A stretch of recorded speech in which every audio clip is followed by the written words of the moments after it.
Hello friends. मेरा नाम उज्जवल पांडे और मैं मैथ्स की क्लासेस लेता हूँ पिछले 10-12 साल से। मैं मैथ्स पढ़ा रहा हूँ क्लास 11th और क्लास 12th की।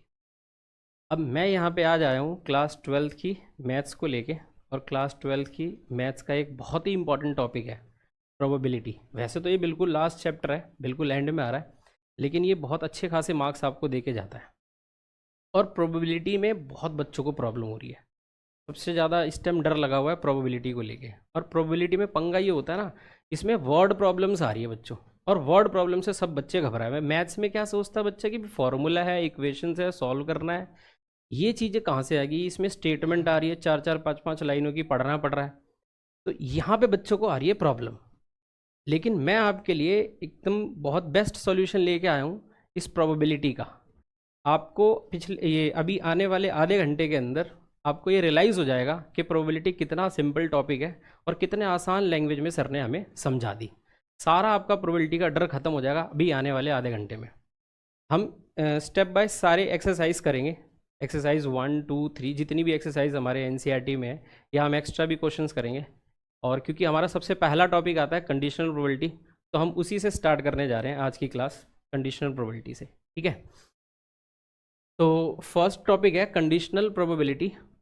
अब उससे पहले मैं आपको एक बात बताना चाहता हूँ। एक सैम्पल स्पेस होता है, ये क्लास 11th क्लास का टॉपिक है।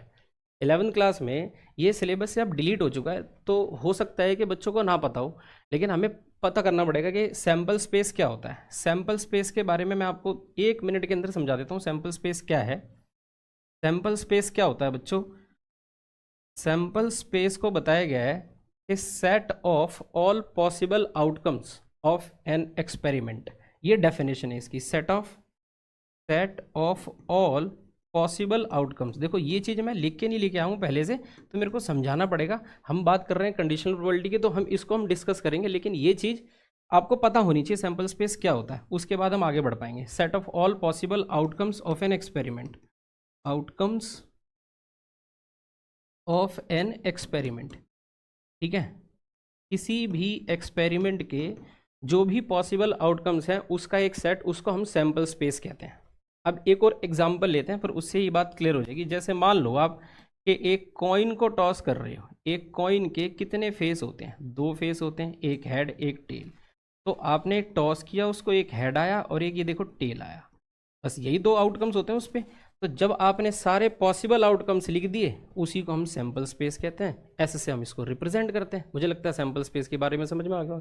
अगर मैं यही कॉइन 2 बार टॉस करूं, अगर मैं यही कॉइन 2 बार टॉस करूं और मुझे सैम्पल स्पेस बनाना है, तो देखो क्या क्या पॉसिबल आउटकम्स हो सकते हैं। हो सकता है कि पहली बार भी हेड गिर गया और दूसरी बार भी भाई हेड गिर गया, ऐसा हो सकता है।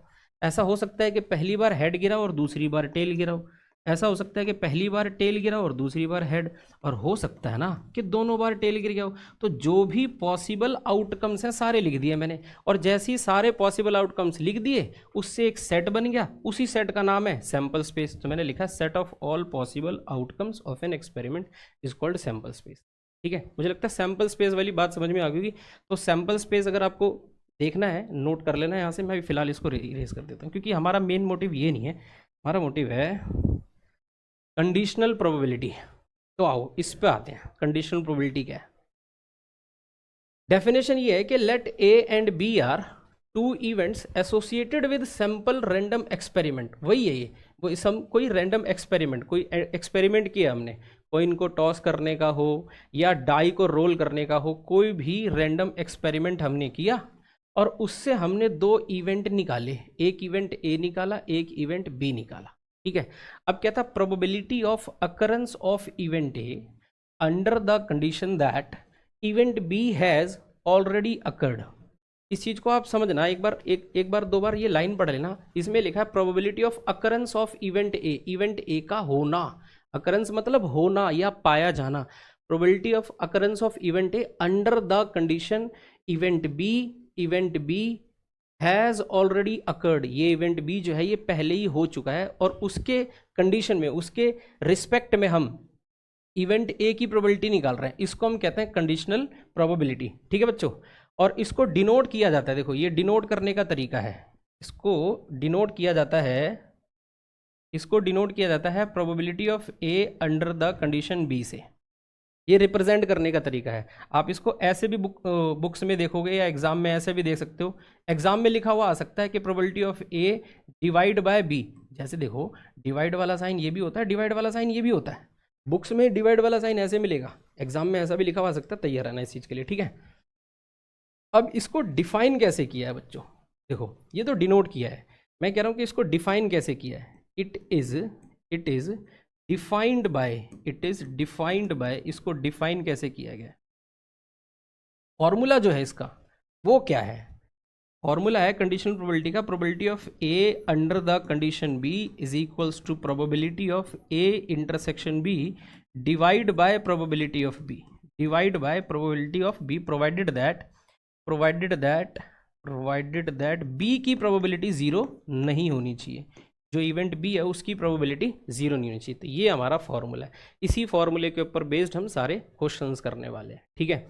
हम फर्स्ट एक्सरसाइज को टारगेट करके चल रहे हैं इस वाली क्लास में, तो अपना पूरा कोशिश है कि फर्स्ट एक्सरसाइज हम कंप्लीट करके जाएं, ठीक है। कुछ इसकी थ्योरम्स हैं वो मैं आपको लिखवा देता हूँ। देखो जैसे सबसे पहला फॉर्मूला मैंने क्या बताया, कंडीशनल प्रोबेबिलिटी का। सबसे पहली बात तो कंडीशनल प्रोबेबिलिटी क्या है, probability of A under the condition B is equal to probability of A intersection B divide by ये ए इंटरसेक्शन बी,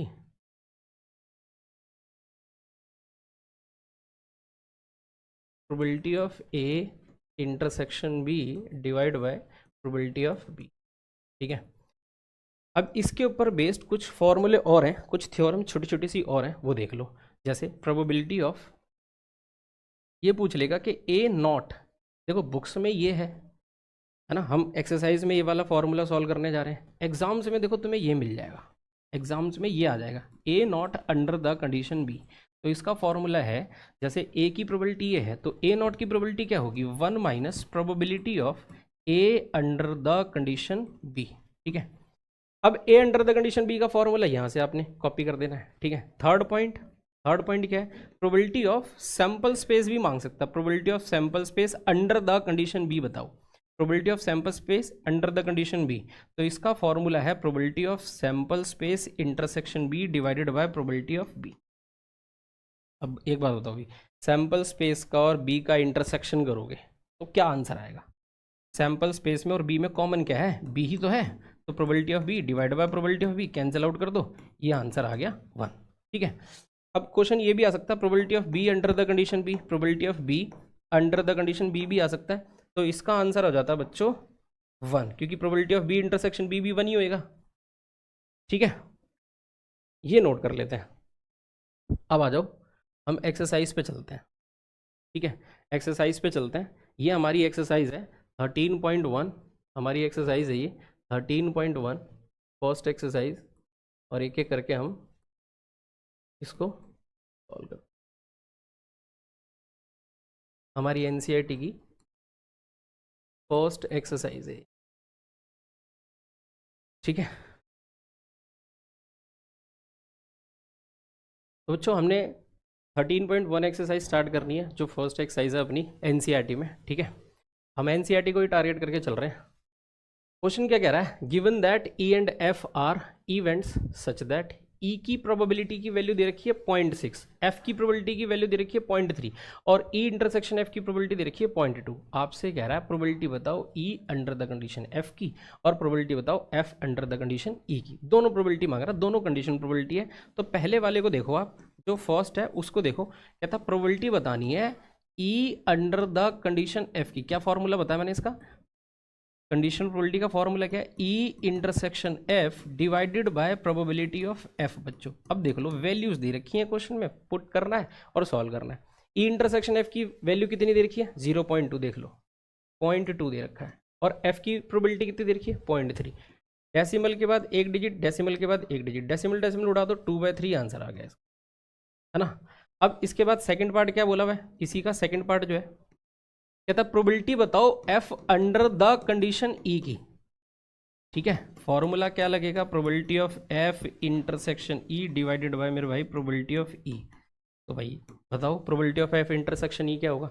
तो बच्चों probability of E intersection F या एफ इंटरसेक्शन ई बात एक ही है, तो 0.2 ही आने वाला है यहाँ पे 0.2 ही आने वाला है। यहाँ पे डिवाइड में आएगा probability of E.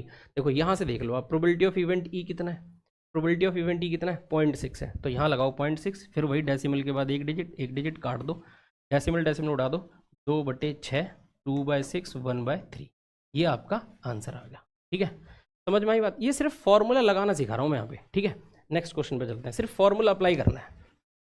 Next question देखो, यहाँ पे भी सिर्फ फॉर्मूला अप्लाई करना है। कहता है कंप्यूट, आपको क्या फाइंड करना है, probability of A under the condition B की प्रोबेबिलिटी है 0.5, ए इंटरसेक्शन बी की प्रोबेबिलिटी बता रही 0.32। सिर्फ फॉर्मूला अप्लाई करना है। देखो फॉर्मूला क्या बताया, A under the condition B का, भाई A under the condition B का फॉर्मूला बताया probability of A intersection B divide करा दो प्रोबेबिलिटी ऑफ बी से। ठीक है, डिवाइड करा दो प्रोबेबिलिटी ऑफ बी से। अब बताओ ए इंटरसेक्शन बी की वैल्यू कितनी, 0.32, इसकी वैल्यू कितनी 0.32 है, लगाओ, डिवाइड बाय बी की प्रोबेबिलिटी कितनी है, बी की प्रोबेबिलिटी है 0.5। लेकिन यहाँ पे ऐसा नहीं हुआ, डेसिमल के बाद 2 डिजिट, डेसिमल के बाद 1 डिजिट, डेसिमल के बाद जितनी मर्जी जीरो लगा सकते हो, आपको ये बात पता है ना। देखो यहाँ पे 0.5 था सिर्फ, और डेसिमल के बाद आप कितने भी जीरो लगा सकते हो, तो हमने एक जीरो लगा दिया ताकि हम डेसिमल उड़ा सकें। अब आ गया 32 डिवाइड बाय 50, इसे काट दो आप, 2 से काटा 16, 2 से काटा 25, ठीक है भाई, 16/25, ये आपका आंसर आ गया। मुझे लगता है समझ में आ रही होगी बात। हाँ भाई, चलो आगे बढ़ते हैं नेक्स्ट वाले क्वेश्चन पे। इस क्वेश्चन में भी सिर्फ फॉर्मूला अप्लाई करना सीखना है और कुछ है ही नहीं, सिर्फ फॉर्मूला बता रहा हूँ। ए अंडर द कंडीशन बी का जो फॉर्मूला होता है, बस वो बात चल रही है। A intersection B divide by probability of B, बिल्कुल बेसिक फॉर्मूला है, इसी फॉर्मूले को लगा रहे हैं। जैसे प्रोबेबिलिटी ऑफ ए कितना दिया है, ए की प्रोबेबिलिटी क्या है 0.8 है, बी की प्रोबेबिलिटी कितनी है भाई 0.5 है, और probability of B under the condition A इस बार, तो इस बार क्या कह दिया कि probability of B under the condition A 0.4 है। आपको बताना है ए इंटरसेक्शन बी की प्रोबेबिलिटी। चलो पहले पार्ट को सॉल्व करते हैं, जो फर्स्ट पार्ट है उसको सॉल्व कर लेते हैं, जो अपना फर्स्ट पार्ट है उसको सॉल्व कर लेते हैं। देखो probability of B under the condition A given कितना है 0.4, फॉर्मूला क्या कहता है, इसका फॉर्मूला कहता है probability of B intersection A divide करा देना किससे, प्रोबेबिलिटी ऑफ ए से। ठीक है बच्चों, ये वैल्यू होगी 0.4, ये वैल्यू होगी 0.4। हमें ए इंटरसेक्शन बी निकालना है, क्वेश्चन कहता है कि हमें ए इंटरसेक्शन बी निकालना है, तो ए इंटरसेक्शन बी हो या बी इंटरसेक्शन हो एक ही बात है, ये 0.4 है। अब यहाँ से देखो ये डिवाइड में प्रोबेबिलिटी ऑफ ए है, तो डिवाइड वाला इक्वल टू के उस तरफ कहाँ जाएगा, मल्टीप्लाई में जाएगा, तो ये मल्टीप्लाई में आ गया प्रोबेबिलिटी ऑफ इवेंट ए। देखो probability of B intersection A हो या probability of A intersection B हो, दोनों एक ही बात है।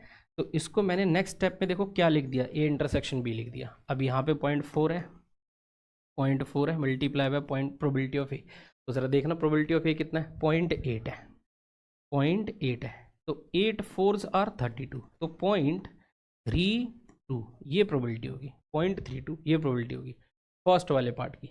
अब जब फर्स्ट वाला पार्ट आपका ए इंटरसेक्शन बी आ गया, तो मुझे लगता है कि probability of A under the condition B तो आ ही जाएगा।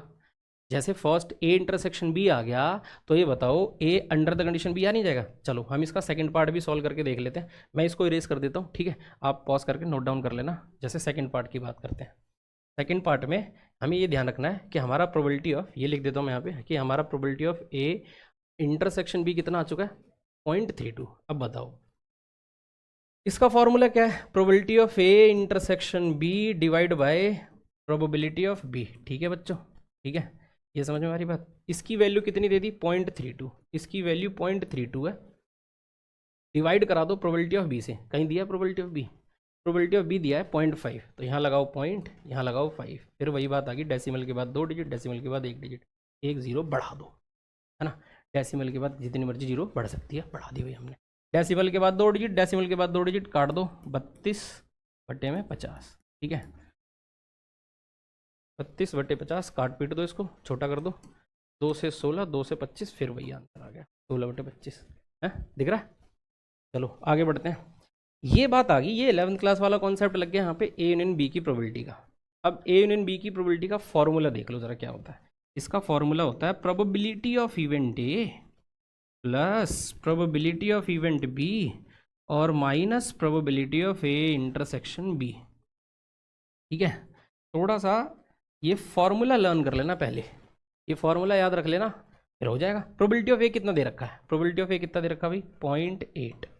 प्रोबेबिलिटी ऑफ बी कितनी दे रखी है 0.5, ये वैल्यू लगा दो। और ए इंटरसेक्शन बी की प्रोबेबिलिटी हमने फाइंड कर लिया है, कितनी है वो 0.32, 0.32 ये ऐड कर लो और ये माइनस कर लो, तो यहाँ पे आ गया 1.3। अब 1.3 को 1.30 भी लिख सकते हो आप भाई, 1.3 आ गया ना, 0.8 0.5 1.3 1.3 पे एक जीरो बढ़ा दो, माइनस कर लो 0.32, आंसर आ गया 0.98।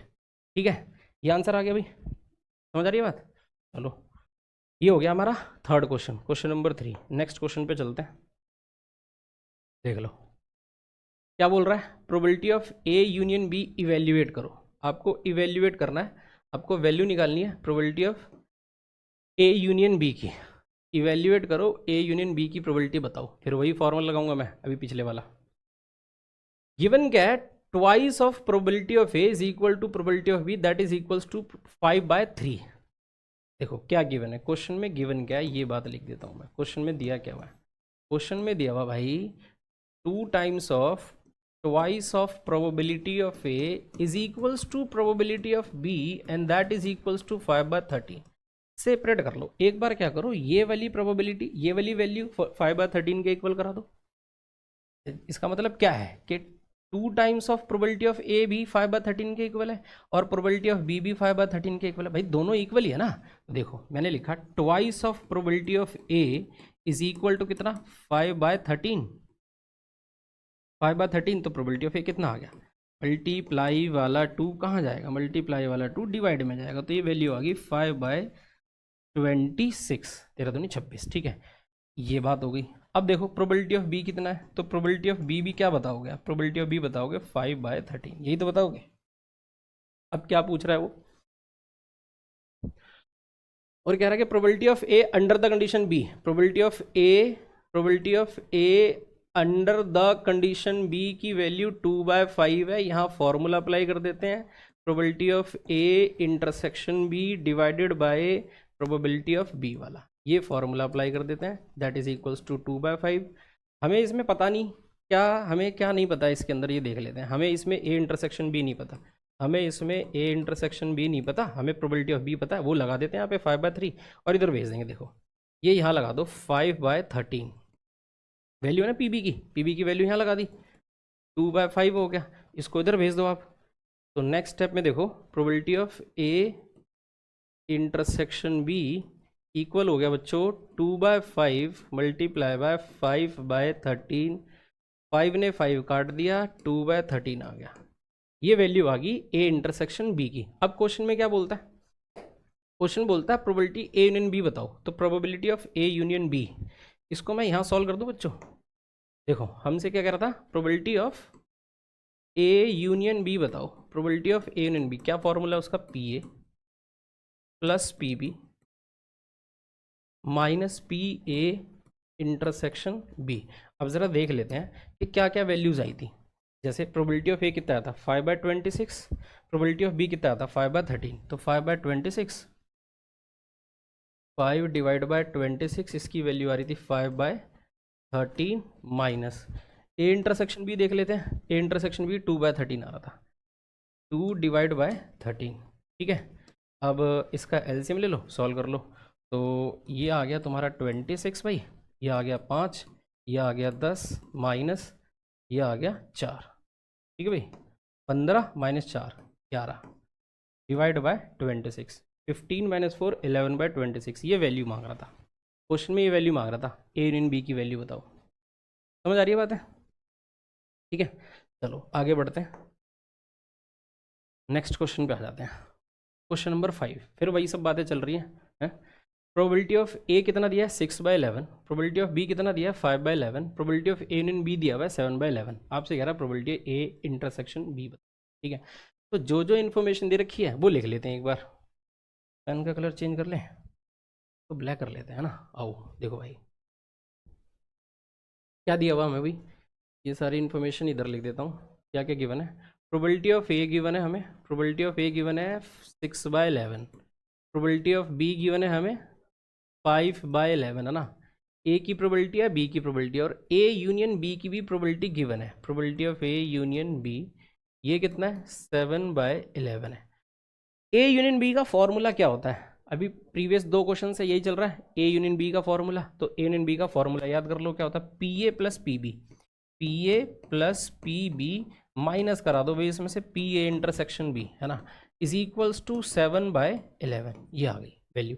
अब पी ए है, हाँ है, देखो कितना है पी ए, 6/11, यहाँ लगा लो 6/11। पी बी है कितना है, 5/11 minus P A intersection B is equals to 7/11। Side change करा दो, ए इंटरसेक्शन भी इधर भेज दो, 7/11 यहाँ ले आओ, इसको राइट साइड में ले जाओ, 7/11 को लेफ्ट साइड में ले आओ, इन दोनों को ऐड करा लो, 6 5 11, डिवाइड में भी 11, 7/11 यहाँ आ गया, इक्वल्स टू में चले जाओ, probability of A intersection B की वैल्यू आ गई, कितनी आ गई भाई, 4/11। ठीक है, इसको सॉल्व करोगे नेक्स्ट स्टेप में, इसकी वैल्यू आ गई 4/11। तो यहाँ लिख देता हूँ मैं, इस चीज़ को सॉल्व कर दिया हमने, ए इंटरसेक्शन बी की वैल्यू आ गई, है ना, 7/11, 11/11 माइनस 7/11, 4/11 इसकी वैल्यू आ गई ए इंटरसेक्शन बी। इसके बाद ये क्या रह गया, इसके बाद कुछ रह ही नहीं गया। ये कह रहा है प्रोबेबिलिटी बताओ A under the condition B की, तो probability of A intersection B divided by probability of B. अब ए इंटरसेक्शन बी की वैल्यू हमने फाइंड कर ली 4/11, तो ऊपर लिखो 4/11, डिवाइड में आ जाओ, प्रोबेबिलिटी ऑफ बी कितना है वो 5/11, 11 ने 11 काट दिया, आंसर आ गया 4/5। समझ गए। नेक्स्ट वाले पार्ट पे, इस वाले पार्ट पे आ जाओ, ये क्या पूछ रहा है, प्रोबेबिलिटी ऑफ बी, बी की प्रोबेबिलिटी बतानी है under the condition A, formula रहेगा B intersection A divide by probability of ए।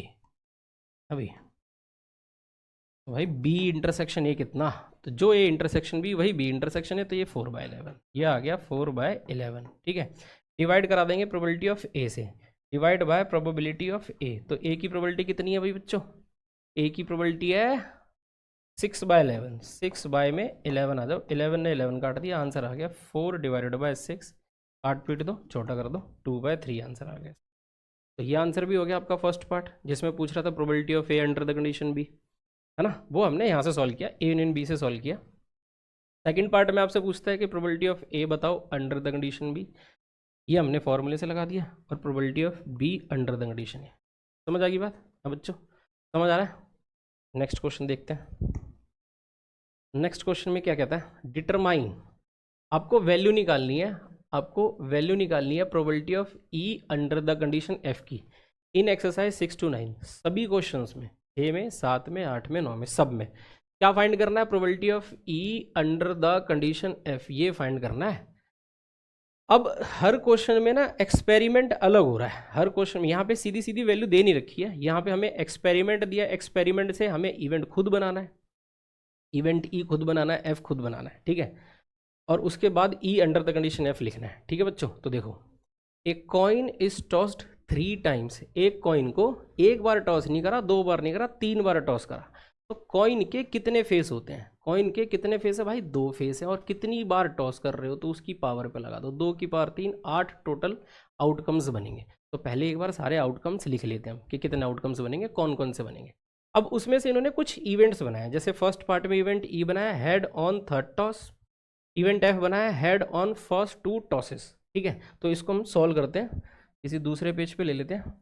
सबसे पहले ये कह देते हैं कि क्या कह रहा है ये, एक कॉइन इज टॉस्ड 3 टाइम्स, एक कॉइन को 3 बार टॉस करते हैं। कलर चेंज कर लें क्या, दिख नहीं रहा है कुछ, तो कलर चेंज कर लेते हैं, वाइट कर लेते हैं। ठीक है भाई, आओ सबसे पहले हम ना इसके सॉल्यूशन में करने क्या जा रहे हैं, सैम्पल स्पेस लिख लेते हैं। भाई सैम्पल स्पेस की जरूरत वहाँ पड़ेगी जहाँ पे वो आपको कहेगा कि खुद ही हमने एक एक्सपेरिमेंट किया, खुद ही सैम्पल स्पेस बनाओ और खुद ही एक्सपेरिमेंट इवेंट की वैल्यू बताओ। इवेंट्स भी हमें खुद ही बताने हैं। तो बताओ, अगर एक कॉइन को आप 3 बार टॉस कर रहे हो सकता है तीनों हेड आ जाए, हो सकता है तीनों हेड आ जाए, हो सकता है हेड हेड टेल आ जाए, हो सकता है हेड टेल टेल आ जाए, हो सकता है तीनों टेल आ जाए, tail tail head, tail head head, tail head head, फिर उसके बाद हेड टेल हेड हो सकता है, हेड टेल हेड, और फिर टेल हेड टेल हो सकता है, टेल हेड टेल हो सकता है। हो गया हमारे आउटकम्स 3 4 5, ये हमारे 8 आउटकम्स हो गए, जो एक कॉइन को 3 बार अगर हम टॉस करें तो जो बन सकते हैं। ठीक है, अब पहले पार्ट की बात है, फर्स्ट पार्ट में इवेंट ई क्या है और इवेंट एफ क्या है। फर्स्ट पार्ट में इवेंट ई क्या है और एफ क्या है, एक बार तो देख लेते हैं। इवेंट ई क्या कह रहा है, वो इवेंट ई में कह रहा है हेड ऑन थर्ड टॉस, तो हेड ऑन थर्ड टॉस बताओ, head on third toss, third toss पे हेड कहाँ कहाँ है, कहाँ कहाँ है ऐसा है हेड ऑन थर्ड टॉस, ज़रा बताओ। देखो ये वाला आउटकम है जहाँ पे तीसरे टॉस पे हेड आ रहा है, और ये वाला आउटकम है जहाँ तीसरे टॉस पे हेड आ रहा है। देखो ये पहला टॉस है, ये दूसरा टॉस है, ये तीसरा टॉस है, तो तीसरे टॉस पे हेड आना, पहला टॉस दूसरा टॉस तीसरे टॉस पे हेड आना, पहला टॉस दूसरा टॉस तीसरे टॉस पे हेड आना, तीन आउटकम्स आ रहे हैं। एच एच एच लिख देते हैं, डबल टी एच लिख देते हैं और एक एच टी एच लिख देते हैं, एच टी एच। ठीक है, अब देखते हैं इवेंट एफ में क्या बोल रहा है। तो इवेंट एफ में क्या बोला है, इवेंट एफ में बोला है इसी में head on first two tosses, head on first two tosses, पहले दो टॉसेस पे head, head on first two tosses, पहले दो टॉसेस पे, पहले दो टॉसेस पे हेड। कौन कौन से आउटकम्स है जहाँ पे पहले दो टॉसेस पे हेड है, ये वाला है, इसको लेंगे क्योंकि इसमें पहले दोनों टॉसेस पे हेड है। इसको मैं मिटा देता हूँ, ये हटा देता हूँ, है ना, पहले दो टॉसेस पे हेड, ये टेल टेल टेल था। ठीक है बच्चों, तो पहले दो टॉसेस पे हेड यहाँ भी है, पहले दो टॉसेस पे हेड यहाँ भी है, और भी कोई है, heads on first two tosses देख लो। यहाँ पे देखो पहले दो टॉसेस पे हेड है, यहाँ पे भी पहले दो टॉसेस पे हेड है, और किसी में है नहीं है, तो लिख दो इसको एच एच एच और एच एच टी, ये दो आउटकम्स आए। अब हमें अगर फाइंड करना है ई अंडर द कंडीशन एफ, तो उसके लिए इंटरसेक्शन भी तो चाहिए, हमें इंटरसेक्शन भी तो चाहिए भाई। ई का और एफ का इंटरसेक्शन निकाल लो, कौन सा इवेंट ऐसा है जो दोनों में कॉमन आ रहा है, कौन सा इवेंट कॉमन आ रहा है, एच एच एच, ये वाला ये वाला, ये इवेंट है एच एच एच, ये कॉमन आ रहा अभी दोनों में। तो इसकी प्रोबेबिलिटी क्या होगी, probability of E intersection F, इसकी प्रोबेबिलिटी क्या होगी 1, कितने में से 8 आउटकम्स है, सैंपल स्पेस में कितने आउटकम्स है 8। अब ये भी बता दो मुझे कि प्रोबेबिलिटी ऑफ एफ क्या होगी, क्योंकि कंडीशनल प्रोबेबिलिटी फाइंड करनी है तो एफ की भी प्रोबेबिलिटी चाहिए, एफ की भी प्रोबेबिलिटी चाहिए। तो एफ की प्रोबेबिलिटी, एफ के फेवर में कितने आउटकम्स है 2, तो 2 डिवाइड बाय 8। क्वेश्चन में क्या मांगा हुआ था, probability of E under the condition F. Formula क्या पढ़ा आपने इसका, इसका फॉर्मूला पढ़ा आपने probability of E intersection F divided by probability of F, E intersection F divide by probability of F.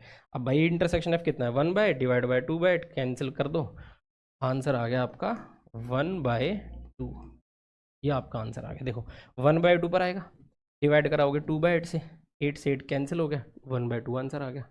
समझ आ रही है बात बच्चों, एक बार नोट कर लो इसको। ठीक है, फिर नेक्स्ट क्वेश्चन की तरफ बढ़ते हैं। एक्चुअली इसके पार्ट्स भी हैं, तो नेक्स्ट क्वेश्चन नहीं, हमें पार्ट पे चलना पड़ेगा, नेक्स्ट वाले पार्ट पे। सेकंड पार्ट में क्या बोलता है, सेकंड पार्ट में क्या बोलता है, E at least 2 heads, F at most 2 heads. ठीक है, तो इसको भी सॉल्व कर लेते हैं। इस बार ई और एफ चेंज हो गया भाई, इस बार ई और एफ चेंज हो गया। एट लीस्ट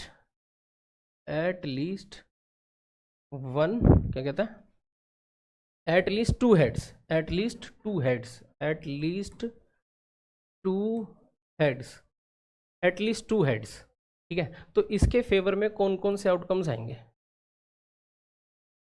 इसके फेवर में कौन कौन से आएंगे, कम से कम 2 हेड में, तीनों हेड आ सकते हैं, तीनों हेड आ सकते हैं, 2 हेड वाला केस भी आ सकता है, 2 तो होनी चाहिए, 2 से ज़्यादा भी हो सकते हैं, हेड टेल हेड वाला आ सकता है ना, टेल डबल हेड वाला आ सकता है, ये आउटकम्स आ सकते हैं इसके फेवर में ना।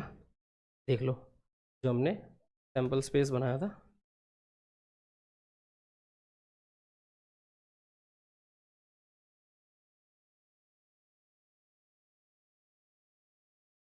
देख ले इसके अंदर, देख लेते हैं।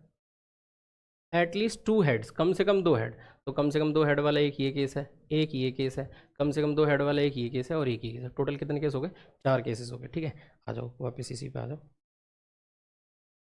एटलीस्ट 2 हेड में हमने ये सारे केसेस लिख लिए। अब इवेंट एफ पे आ जाते हैं। इसमें इवेंट एफ में क्या बोलता है बच्चों, इसमें इवेंट एफ में क्या बोल रहा है, बताते हैं एक बार। इवेंट एफ में बोलता है एट मोस्ट 2 हेड्स, ज़्यादा से ज़्यादा 2 हेड, एट मोस्ट, देख लेना ये वर्ड एट मोस्ट, ज़्यादा से ज़्यादा दो हेड, इससे ज़्यादा हेड नहीं होनी चाहिए, दो हेड से ज़्यादा नहीं होनी चाहिए ना, दो हेड से ज़्यादा नहीं होनी चाहिए। तो देखो दो हेड से ज़्यादा वाला एक ही केस है, एट मोस्ट टू हेड्स। तो भाई 7 के 7 आउटकम्स आ जाएंगे इसमें, 8 में से 7 आ जाएंगे, कम से कम ज़्यादा से ज़्यादा दो हेड में सारे आ जाएंगे, सिर्फ ये वाला छोड़ देंगे हम। तो HHT इसमें आएगा, HTT आएगा, तीनों टेल वाला आएगा, टेल, दो head, tail, tail head, head tail head, head tail head, और tail head tail, tail head tail, सारे आउटकम्स आएंगे। क्योंकि इसमें बोल रहा है एट मोस्ट टू हेड, दो हेड से ज़्यादा नहीं होनी चाहिए। तो एक ही केस ऐसा है 8 आउटकम्स में से जिसमें दो से ज़्यादा हेड है, वो हेड हेड हेड वाला, ये वाला केस हम इसमें नहीं ले सकते, क्योंकि कहता है ज़्यादा से ज़्यादा दो ही हेड होने चाहिए। तो हमने सारे वो केसेस ले। अब देख लो भाई इसमें कॉमन क्या है, ई में और एफ में कॉमन क्या है। ई और एफ में कॉमन इवेंट्स क्या समझ आ रहे हैं आपको, देख लो। ये तो हो ही नहीं सकता क्योंकि ये इसमें है ही नहीं, ये वाला तो छोड़ दो। ये आ रहा होगा HHT, देखो ये रहा, ये कॉमन है। फिर HTH भी आ ही रहा होगा, HTH कहीं ना कहीं होगा, देखो ये रहा HTH। और THH ये वाला भी है, ठीक है। ये तीनों इवेंट्स कॉमन है, लिख दो। HHT है, HTH है, और THH है, ये है, ठीक है। तो प्रोबेबिलिटी क्या हुई, प्रोबेबिलिटी क्या हुई, ई, मैं डायरेक्ट लिख देता हूँ, probability of E under the condition F. तो फॉर्मूला होता है इसका probability of E intersection F, formula होता है probability of E intersection F divide by probability of F. E intersection F की प्रोबेबिलिटी को एफ की प्रोबेबिलिटी से डिवाइड करा दो। तो देख लो भाई, ई इंटरसेक्शन एफ के फेवर में कितने आउटकम्स हैं, 1 2 3। तो 3 कितने में से, टोटल सैंपल स्पेस में से, तो सैंपल स्पेस में 8 आउटकम्स हैं, divide by probability of F. F के फेवर में 7 आउटकम्स हैं, एफ के फेवर में कितने में से, 8 में से। ये 8 ने 8 काट दिया, 3 डिवाइड बाय 7 आंसर आ गया, ये आपका आंसर आ गया 3 डिवाइडेड बाय 7, ठीक है। चलो नेक्स्ट वाले पार्ट पे चलते हैं, इसके थर्ड वाले पार्ट पे।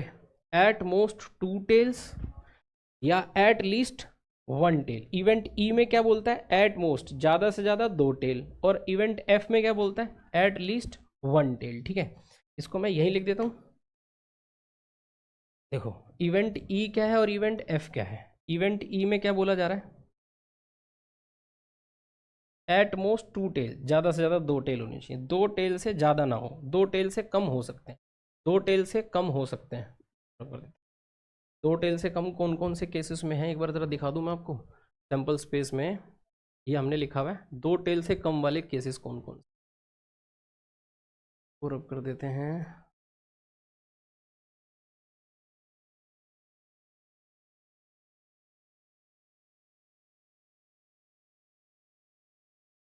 सैम्पल स्पेस हमारे ये सारे लिखे हुए हैं, इसमें हमें इवेंट कौन सा चाहिए, एक बार इवेंट देख लेते हैं, हमें कौन सा इवेंट चाहिए। हमें चाहिए एट लीस्ट टू, वो लास्ट वाला पार्ट कर रहा हूँ, एट मोस्ट 2 टेल्स वाला। एट मोस्ट 2 टेल, ज़्यादा से ज़्यादा 2 टेल हो जिसके अंदर, 2 टेल से ज़्यादा ना हो। एट मोस्ट 2 टेल हम ये वाला केस लेंगे, एट मोस्ट 2 टेल में हम ये वाला केस लेंगे, एट मोस्ट 2 टेल में हम ये वाला भी केस ले सकते हैं, हम ये वाला भी ले सकते हैं, ये वाला भी ले सकते हैं, और एट मोस्ट 2 टेल में हम ये वाला भी ले सकते हैं, और ये वाला भी ले सकते हैं। ज़्यादा से ज़्यादा 2 टेल हो, उससे ज़्यादा ना हो, क्योंकि बस एक यही केस है जिसके अंदर 2 टेल से ज़्यादा है, 3 टेल हैं इसके। और हमें क्या चाहिए, एट मोस्ट 2 टेल। आओ इसको देखते हैं। तो मैं सिर्फ टेल टेल टेल को हटा के सारे इवेंट्स लिख देता हूँ, जितने भी सैम्पल स्पेस के आउटकम्स हैं, टेल टेल टेल को हटा देते हैं, एट मोस्ट 2 टेल्स।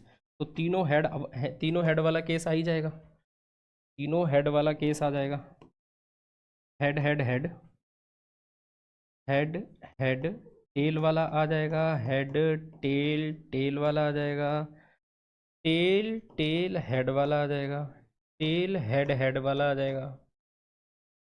फिर उसके बाद हेड टेल हेड वाला ले लो, हेड टेल हेड, और टेल हेड टेल वाला ले लो, ठीक है। कितने आउटकम्स हो गए भाई, एक बार काउंट कर लेते हैं, 1 2 3 4 5 6 7।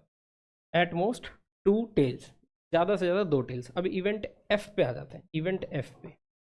इवेंट एफ क्या कहता है, इवेंट एफ कहता है एट लीस्ट 1 टेल, कम से कम एक टेल होना चाहिए। तो कम से कम एक टेल ज़रा देख लो कहाँ कहाँ है, कम से कम एक टेल, कम से कम एक टेल। आ जाओ भी, कम से कम एक टेल कहाँ है? कम से कम एक टेल यहाँ है, कम से कम एक टेल। कम से कम एक टेल यहाँ पे भी हम कह सकते हैं, कम से कम एक टेल यहाँ पे भी कह सकते हैं। एक टेल से ज़्यादा होनी चाहिए ना। कम से कम एक टेल यहाँ पे भी कह सकते हैं, कम से कम एक टेल यहाँ पे भी है, कम से कम एक टेल यहाँ भी है, कम से कम एक टेल यहाँ। तो 7 आउटकम्स हो जाएंगे। हेड हेड हेड को छोड़ देंगे, है ना, हेड हेड हेड को छोड़ देंगे और एट लीस्ट वन टेल सारे लिख देते हैं हेड हेड को छोड़ के। तो हेड हेड टेल आ गया इसके अंदर, इसमें आ गया हेड डबल टेल वाला भी आउटकम आ गया, डबल टेल हेड वाला भी आ गया, टेल हेड हेड वाला भी आ गया बच्चों, हेड टेल हेड वाला भी आ गया, टेल हेड टेल वाला भी आ गया और टेल टेल टेल वाला भी आ गया। At least one tail. अब आपने इसमें से इंटरसेक्शन देख लेना है और फॉर्मूला अप्लाई कर देना, probability of E under the condition F वाला है। कर लोगे आप लोग ये? इवेंट ई लिख दिया, इवेंट एफ लिख दिया। देखो भाई इसमें बहुत कन्फ्यूज़न होती है बच्चों को, सबसे ज़्यादा कन्फ्यूज़न इसी में होती है। ये एट मोस्ट का क्या मतलब है, एट लीस्ट का क्या मतलब है, इस वाले पार्ट में सबसे ज़्यादा कन्फ्यूज़न होती है। जिसको कन्फ्यूज़न हो रही है भाई एक बार रोक के देख लेना आराम से। एट मोस्ट का मतलब है भाई मेरे ज़्यादा से ज़्यादा, ज़्यादा से ज़्यादा कितने चाहिए? 2 टेल, मतलब 2 टेल से ज़्यादा वाला केस छोड़ देंगे। तो मैंने कहीं 2 टेल से ज़्यादा वाला केस तो नहीं लिखा ना, देख लो। 2 टेल से ज़्यादा मतलब 3 ही टेल वाला केस, एक ही केस है वो 3 टेल वाला। इसमें देखो, इसमें एक भी टेल नहीं है, तो बच्चों को बहुत ज़्यादा लगता है कि यार इसमें तो टेल ही नहीं है, ये क्यों लिख दिया? यहाँ तो क्वेश्चन में बोला जा रहा है एट मोस्ट 2 टेल। अब बच्चा ये सोचने लग जाता है कि इसमें तो टेल ही नहीं है, तो भाई ये क्या बोल रहा है? ज़्यादा से ज़्यादा 2 टेल। 2 टेल से कम तो हो सकते हैं, 2 टेल से कम कितने भी हो सकते हैं। 2 टेल से मतलब टेल की, टेल आपको काउंट करना है वो 2 से कम होनी चाहिए या 2 के बराबर। तो यहाँ पे तो 0 टेल है ना, तो सही तो है। अब नेक्स्ट वाले पे जाओ, यहाँ पे 2, यहाँ पे 1 टेल है, यहाँ 2 टेल है, यहाँ पे भी 2 टेल है, यहाँ 1 टेल है। हमने कोई ऐसा केस तो नहीं लिख दिया ना इसके अंदर जिसमें 2 टेल से ज़्यादा है, कोई सा भी केस नहीं लिखा। ठीक है भाई, चेक कर लेना, इसमें बहुत ज़्यादा प्रॉब्लम रहती है भाई सबको। अब आगे आ जाओ, at least one tail, at least one tail, कम से कम एक टेल तो होना चाहिए, कम से कम एक टेल होना चाहिए। एक टेल से कम वाला केस नहीं ले सकते। जितने भी हमने केस लिखे हैं कम से कम एक टेल वाला लिखा होगा। देखो इसके अंदर एक टेल है, एक से ज़्यादा हो सकता है, कम से कम एक टेल में एक से ज़्यादा हो सकता है, 2 टेल भी हो सकते हैं, 3 टेल भी हो सकते हैं, लेकिन एक से कम नहीं चलेगा, फ्यूअर लेस देन 1 नहीं चलेगा। अब जैसे यहाँ पे है हेड हेड टेल, एक टेल है इसमें, इसमें 2 टेल है, इसमें 2 टेल है, इसमें 1 टेल है, इसमें 1 टेल है, 2 टेल और इसमें तीनों टेल है। ठीक है, अब इसके बाद कुछ रह नहीं गया, इसके बाद इंटरसेक्शन देख लो। तो भाई इंटरसेक्शन के अंदर देखो, यहाँ पे ये तीनों हेड वाला केस उसमें नहीं जाएगा, एफ में नहीं जाएगा, और तीनों टेल वाला केस ई में नहीं जाएगा, बस बाकी सब कॉमन है। जैसे एच एच टी है, ये कॉमन है। H double T, H double T भी कहीं होगा अभी, एच डबल टी हाँ यही है, यहीं पे है। एच टी टी एच ये रहा, टी डबल एच ये रहा, एच टी एच टी। ठीक है, ये 6 आउटकम्स दोनों में कॉमन आ रहे हैं। कॉमन की प्रोबेबिलिटी लिख दो, divide by probability of F लिख दो, आपका आंसर आ जाएगा। मैं यहीं से लिख के दिखा देता हूँ, मैं यहीं से डायरेक्ट थोड़ा छोटे से मैं लिख देता हूँ। प्रोबेबिलिटी ऑफ मांगा जा रहा था ई अंडर द कंडीशन एफ, मांगा जा रहा था ई की प्रोबेबिलिटी बताओ अंडर द कंडीशन एफ। तो भाई कॉमन कितने आ रहे थे? 1 2 3 4 5 6, 6 आउटकम्स थे जो कॉमन आ रहे थे। चेक कर लो, इसको छोड़ दो तो सारे 6 के 6 कॉमन आ रहे हैं ना। 6 कितने में से? 8 में से। डिवाइड में आ जाओ, डिवाइड में आ जाओ एफ की प्रोबेबिलिटी में। एफ में भी, एफ में कितने आउटकम्स है टोटल गिन लो, एफ में कितने हैं, तो सारे काउंट करोगे तो 7 आउटकम्स आ रहे होंगे। इसको काउंट करना है, 1 2 3 4 5 6 7, 7 आउटकम्स आ रहे हैं। 7 बाय में 8, 8 ने 8 काट दिया, आपका आंसर आ गया 6/7। चेक कर लो, आ रही है बात समझ में? अभी नेक्स्ट क्वेश्चन पे चलते हैं।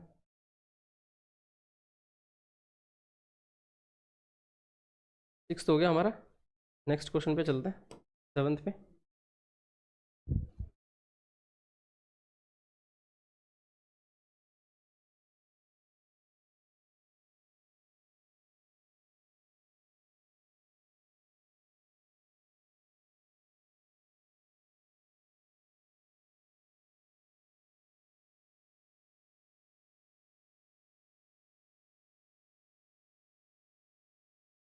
चलो बच्चों, आज की क्लास में हम इस वाले पार्ट में बस इतने क्वेश्चन करते हैं, क्वेश्चन नंबर 6 तक। इसके बाद के जो क्वेश्चंस हैं क्वेश्चन नंबर 7 से लेके क्वेश्चन नंबर 14 15 तक जितने भी हैं वो हम करेंगे नेक्स्ट पार्ट में। तब तक आप इन क्वेश्चंस को ट्राई कर सकते हो, फॉर्मूला बेस्ड है,